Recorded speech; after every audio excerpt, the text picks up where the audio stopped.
Vote అనేది మన భవిష్యత్తు తీర్చిదిద్దుకోవడానికి రాజ్యాంగం ఇచ్చిన వజ్రాయుధం. ఓటు ఒక సామాన్య వ్యక్తిని భారతదేశ అత్యున్నత పదవి పైన కూర్చోబెడుతుంది మరియు అత్యున్నత పదవి పైన ఉన్న వ్యక్తిని అధపాతాళానికి తొక్కుతుంది.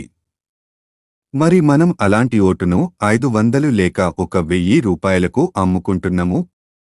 కానీ ఓటు అమ్మితే మన 5 సంవత్సరాల భవిష్యత్తు అంధకారంలోకి నెట్టి వేయబడుతుంది అని ఆలోచించడం లేదు. ఓటు అమ్ముకోవడం ద్వారా దేశాభివృద్ధి ఆగిపోయి స్వేచ్ఛ, సమానత్వం మరియు న్యాయానికి ఆటంకం కలుగుతుంది. తద్వారా దేశ అభివృద్ధి 20 సంవత్సరాలు వెనుకకు నెట్టి వేయబడుతుంది.